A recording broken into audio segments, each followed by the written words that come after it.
క్రీస్తునందు ప్రియమైన సోదరి సోదరులారా, మన ప్రభువును రక్షకుడునైన యేసుక్రీస్తు యొక్క పరిశుద్ధమైన నామమున నేను మీకు శుభములు వందనములను తెలియజేయచ్చు ఉన్నాను.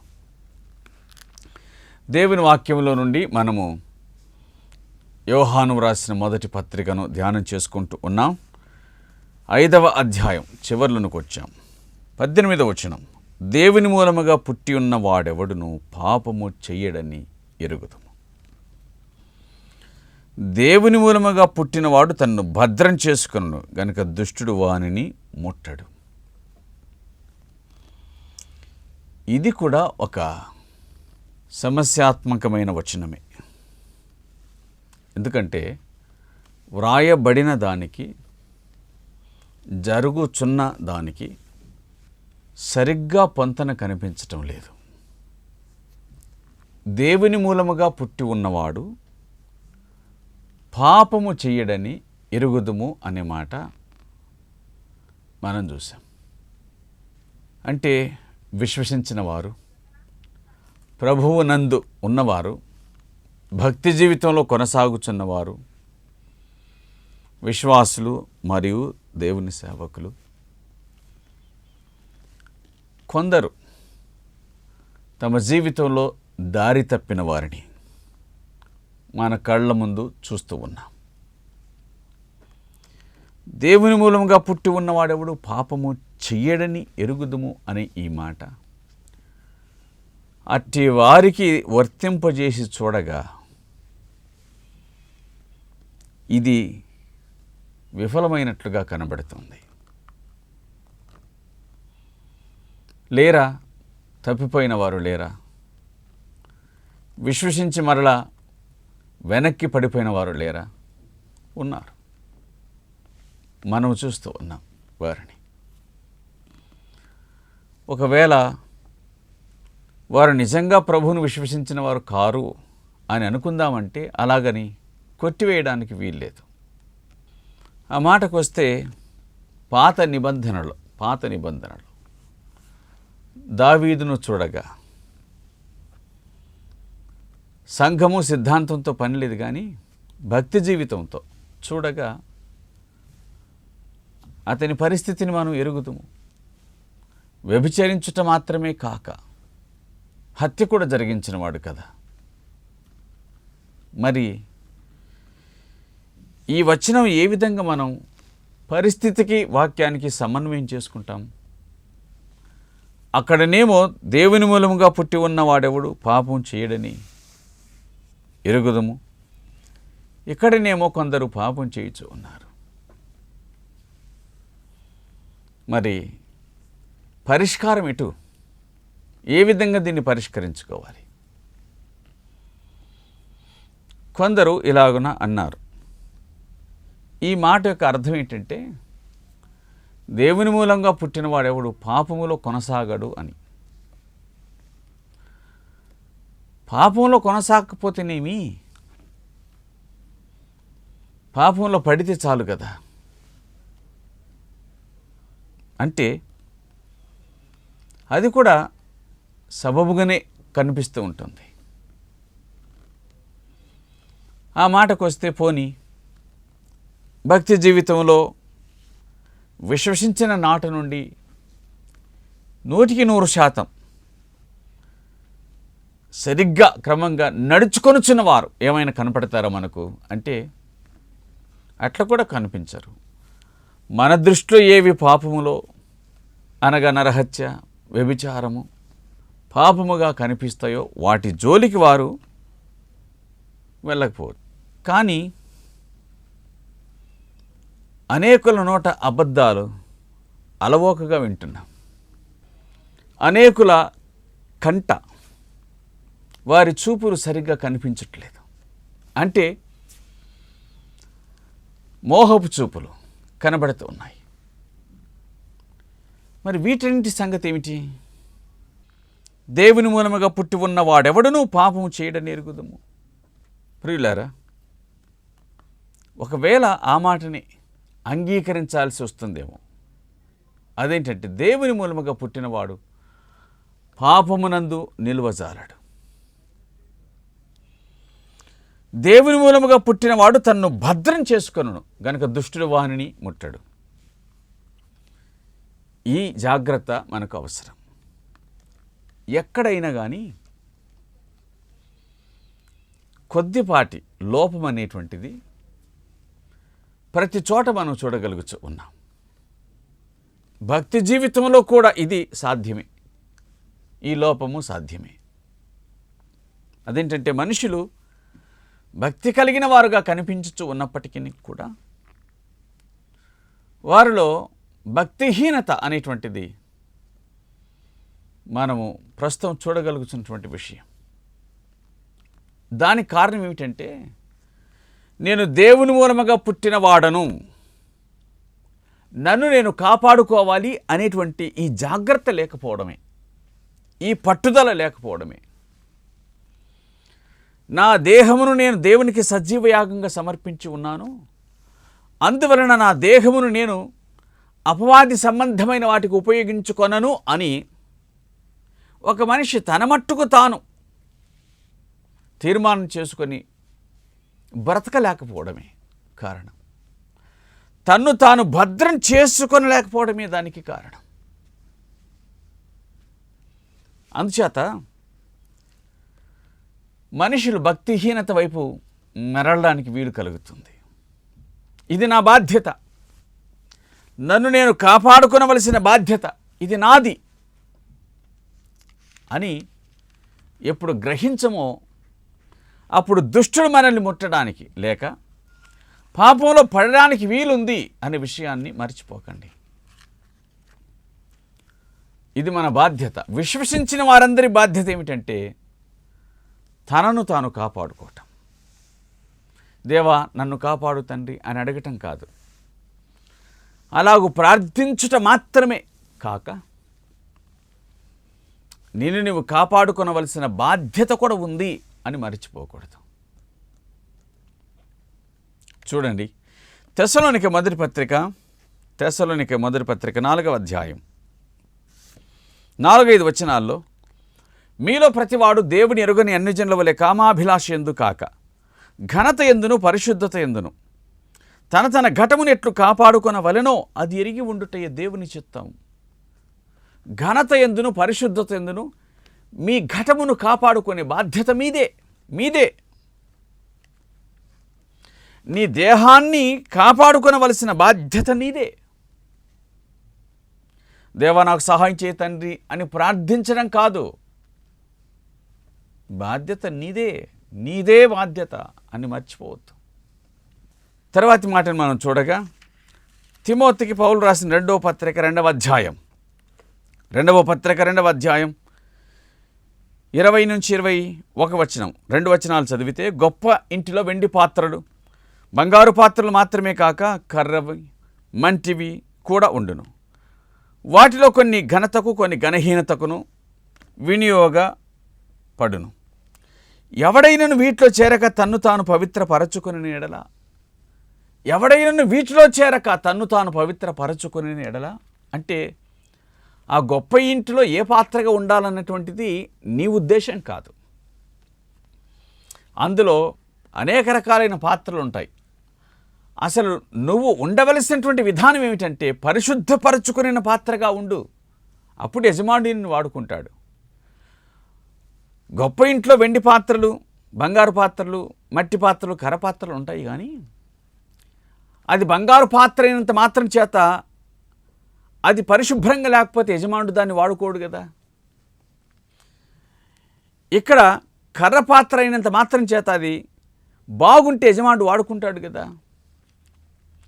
లోహాన్ని కాదు విలువ, స్థితికి విలువ. ఇక్కడ అమ్మకం కాదు వాడకం. అందుచేత దేవుడు ఎవరిని వాడుకుంటాడు అంటే ఎవరు తనను తాను పరిశుద్ధులుగా చేసుకుంటారో వారిని ఆయన వాడుకుంటాడు. ఈ స్థలమందు మనకు కనిపించిన సంగతి ఏమిటి? నువ్వు ఏ పాత్రగా ఉండాలో అది నువ్వు కాదు డిసైడ్ చేసుకోవాల్సింది. తన పనిలో వినియోగించు దేవుడే ఆ సంగతిని డిసైడ్ చేయాలి. నీ విషయంలో. గనుక ప్రియులారా, దైవ గ్రంథం మనకు చెబుతున్న విషయం ఏమిటి అని అంటే, మనలను మనం కాపాడుకోవడం, మనలను మనం పవిత్రంగా ఉంచుకోవటం, అది మన బాధ్యతే. ప్రతి విశ్వాస యొక్క బాధ్యత ఏమిటంటే తన్ను తాను కాపాడుకోవడం. తర్వాతి మాటను చూడగా దేవుని వాక్యంలో మనకి ఇలాగ కనిపిస్తుంది. యాకోబు పత్రిక 1వ అధ్యాయం 27వ వచనం. తండ్రి అయిన దేవుని ఎదుట పవిత్రమును నిష్కలంకమైన భక్తి ఏదనగా దిక్కులేని పిల్లలను విధవరాలను వారి ఇబ్బందులు పరామర్శించుటయు, ఇహలోక మాలిన్యం తనకంటుకొనకుండా తన్ను తాను కాపాడుకొనుట. ఇది దేవుని వాక్యం మనకు చెబుతున్నటువంటి విషయం. ఈ లోక మాలిన్యం నీకంటుకోకుండా నిన్ను నువ్వు కాపాడుకొనగలిగితే నీ బాధ్యతను సక్రమంగా నెరవేర్చుకున్నట్లు లెక్క. తండ్రిని దేవుని ఎదుట నిష్కలంకమైన భక్తి ఏదంటే అని వ్రాయబడింది. విధవరాండను పరామర్శించుట, దిక్కులేని పిల్లలను పరామర్శించుట బాగానే ఉంది. ఈ పనులన్నీ కూడా సేవా కార్యక్రమాలను చేసే సంఘాలు నిర్వహిస్తూ ఉన్నాయి. మరికొంతమంది వ్యక్తులు వ్యక్తిగతంగా చేస్తూ ఉన్నారు. అంతవరకే గనక ఉండింటే చాలా సమస్య వచ్చేది మనకు. కానీ దాని కింద వ్రాయబడింది, ఇహలోక మాలిన్యం అంటుకొనకుండా తన్ను తాను కాపాడుకొనుటయే. ఇది కదా అసలు భక్తి. నిన్ను నీవు కాపాడుకోవటం అది అసలు భక్తి. పాపం సోకకుండా అంటకుండా నిన్ను నువ్వు కాపాడుకోవటం అది నిజమైనటువంటి భక్తి. ఆ భక్తి జీవితాన్ని దేవుడు కోరుతూ ఉన్నాడు. బాధ్యత నీదే సుమా, బాధ్యత నీదే. నీ భక్తి జీవితాన్ని కాపాడుకునే బాధ్యత నీదే.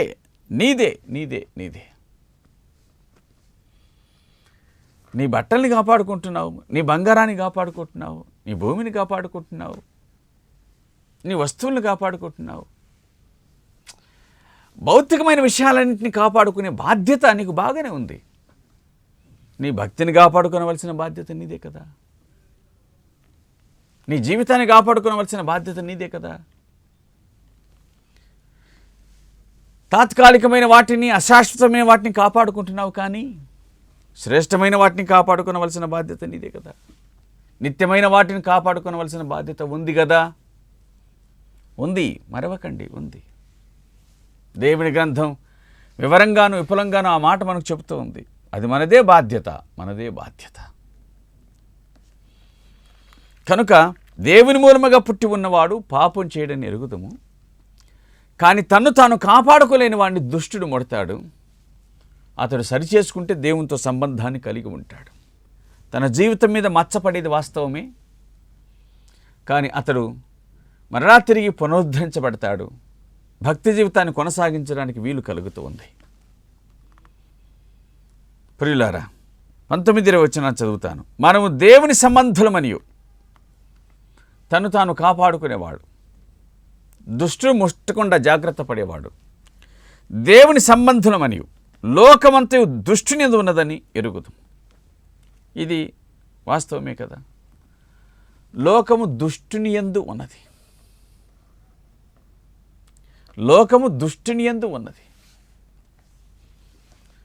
దాన్ని చూస్తుంటేనే మనకు అర్థమవుతుంది. ప్రపంచమంతా కూడా దుష్టుని సంబంధికులుగా బతుకుతూ ఉన్నారు. అవినీతి, అక్రమం, ఎక్కడ చూసినా అక్రమం విస్తరించిపోయింది. క్రమం లేదు. వివాహ జీవితంలో క్రమం లేదు, సంపాదనలో క్రమం లేదు, సమాజంలో వ్యవస్థలో క్రమం లేదు. దుష్టుడు ప్రతి చోట తన ఆత్మను ఉపయోగిస్తూ ఉన్నాడు.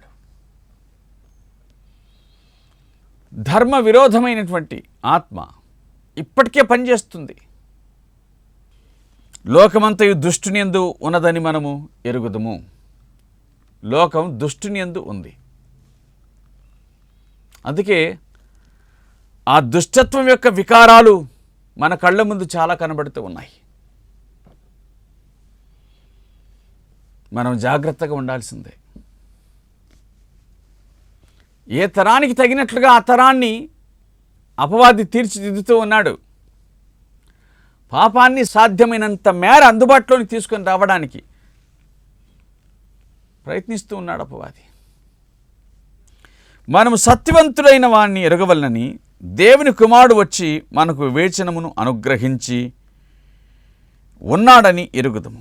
మనము సత్యవంతుడైన వాణ్ణి ఎరగవలనని, దేవుడు సత్యవంతుడు, మనం ఆయన్ని ఎరగవలనని దేవుని కుమారుడు వచ్చి మనకు వివేకాన్ని అనుగ్రహించి ఉన్నాడు. మనకు కనిపించే సంగతి ఏమిటి అనంటే, దేవుడు మనకు వివేకమును అనుగ్రహించి ఉన్నాడు. మంచి మాట. ఈ దారిలో ఉన్నది వివేకం కలిగిన వారు. లోకం నిమిత్తమై అవివేకులుగా కనిపించేవారు. అది వాస్తవమే. భక్తి జీవితంలో వివేకం అన్నటువంటిది భౌతిక జీవితానికి అవివేకం కనిపించవచ్చు. అన్ని జనులకు, ఇతరులకు మనమేదో పిచ్చివారంగా కనిపించవచ్చు. కానివ్వండి.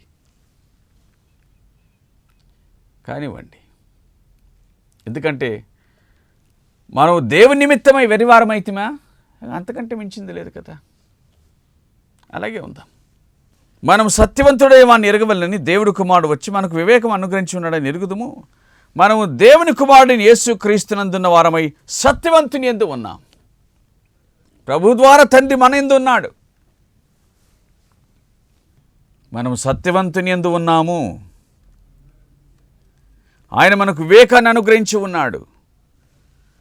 మనం యేసు క్రీస్తునందు ఉన్నవారమై సత్యవంతుని యందు ఉన్నాం. క్రీస్తునందు ఉన్నాం, సత్యవంతుని యందు మనం ఉన్నాము. ఆయనే నిజమైన దేవుడును నిత్య జీవమునై ఉన్నాడు. ప్రభువును గూర్చి వ్రాయబడిన మాట అయినా, తండ్రిని దేవుని గూర్చి వ్రాయబడిన మాట అయినా, ఆయన నిజమైన దేవుడు, నిత్య జీవం. నిత్య జీవం ఎవరై ఉన్నారు? ప్రభువైన యేసుక్రీస్తు. తాను నిత్య జీవమై ఉన్నాడు, నిత్య జీవమును అనుగ్రహిస్తాడు. అలాగున ఆ ప్రియ రక్షకుడు మన కొరకు కార్యమును జరిగించిన వాడై ఉన్నాడు.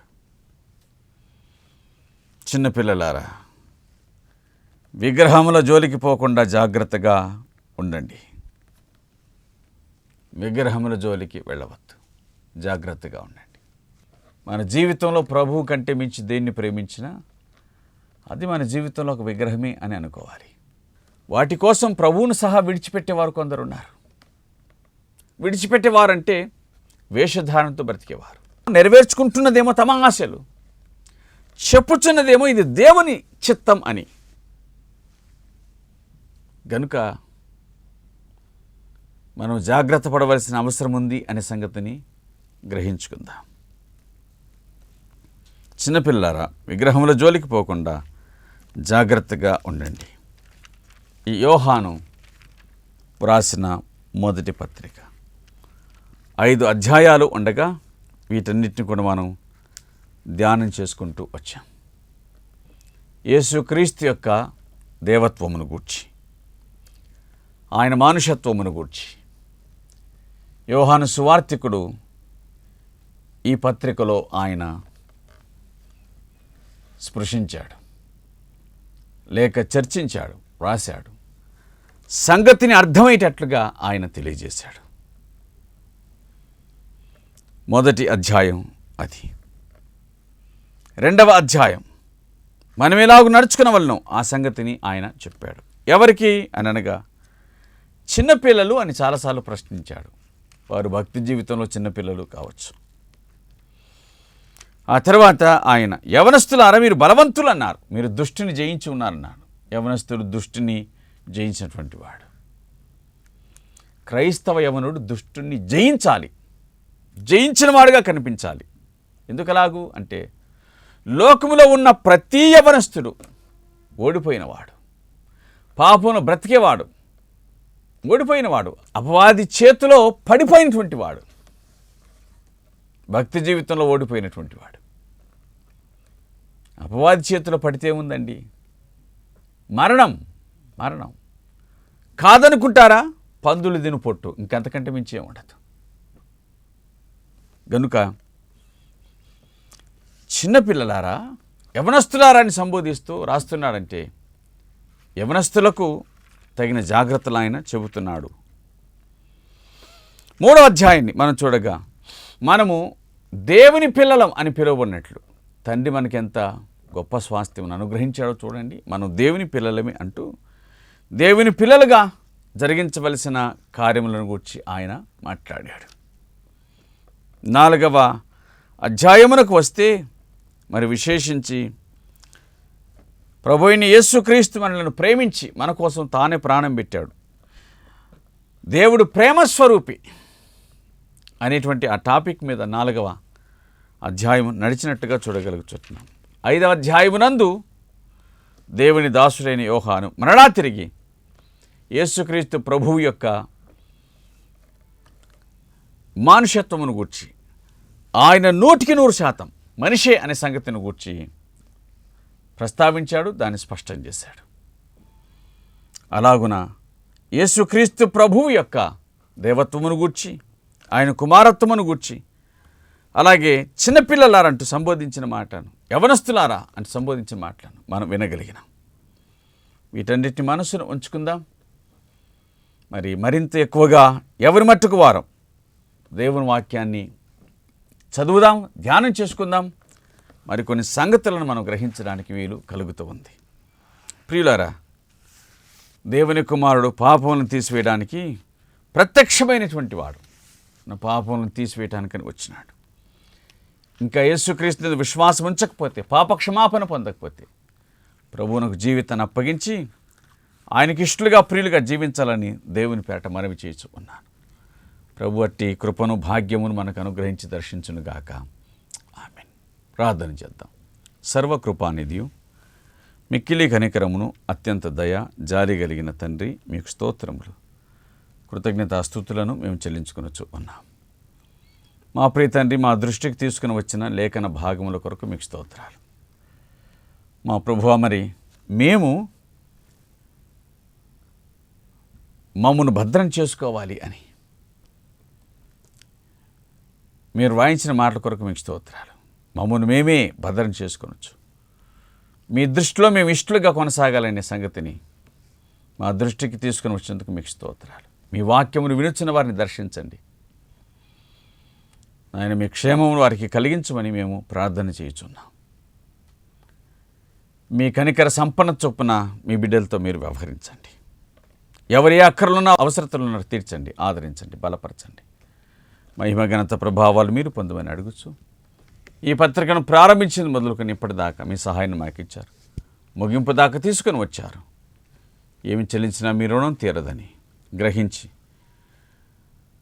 మా ప్రభువైన యేసుక్రీస్తు యొక్క పరిశుద్ధమైన నామమున మీకు స్తోత్రమును చెల్లించి కృతజ్ఞతాస్తుతులు చెల్లించి వేడుకొనుచున్నాము తండ్రి.